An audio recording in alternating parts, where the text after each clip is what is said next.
Salam dan bahagia. Sebelum kita memulai pembelajaran kita, kita mengawalinya dengan berdoa, kemudian menyanyikan lagu Taman Siswa.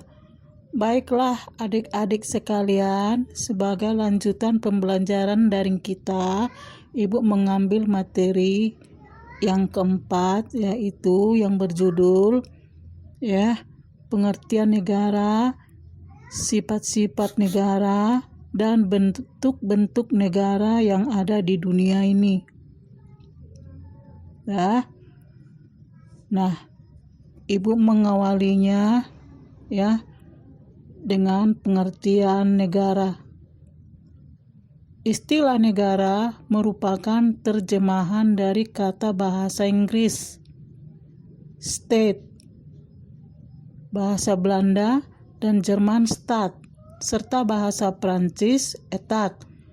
Kata-kata tersebut diambil dari bahasa Latin status atau statum, yang berarti keadaan yang tegak serta tetap, atau sesuatu yang memiliki sifat-sifat yang tegak atau tetap.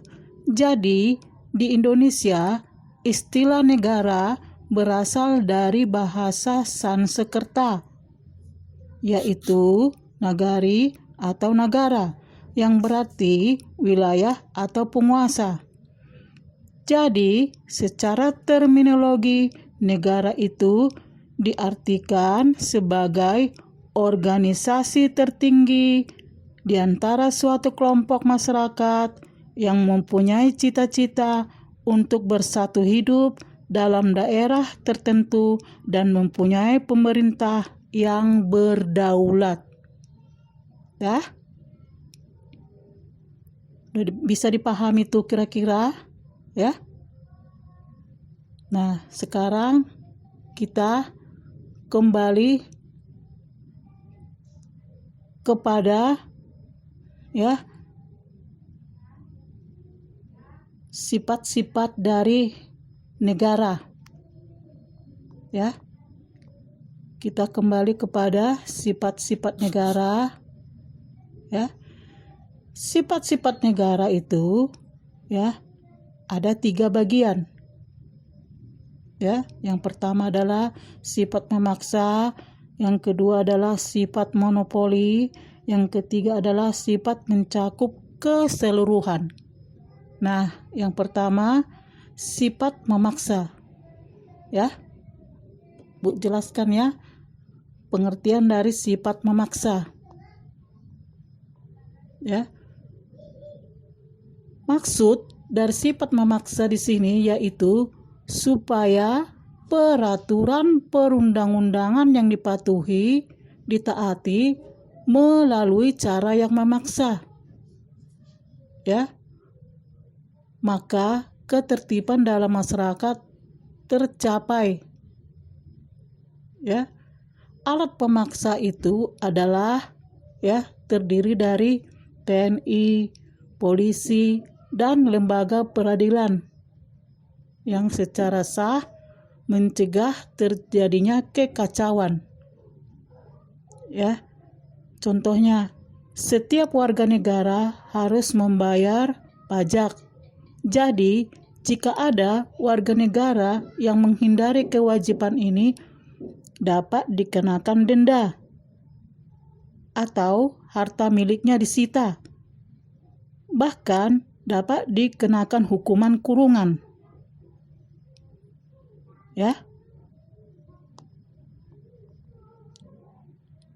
Jadi yang memaksa itu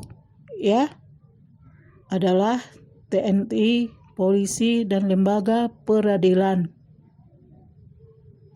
Sifat yang kedua adalah sifat monopoli. Maksudnya adalah suatu negara juga memiliki kekuasaan, kewenangan yang mutlak untuk mengatur arah perjuangan ataupun juga menentukan tujuan yang akan dicapai oleh negara yang bersangkutan.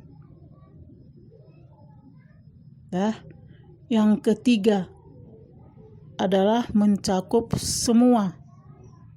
Artinya bahwa setiap negara memiliki kewenangan untuk memberlakukan semua peraturan yang telah dibuat oleh negara tersebut dan diperuntukkan untuk semua rakyat tanpa terkecuali atau tanpa adanya diskriminasi.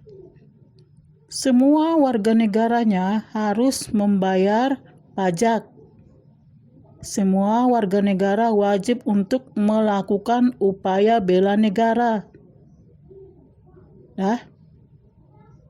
Nah, sebagai tugas adik-adik sekalian, ya, meringkas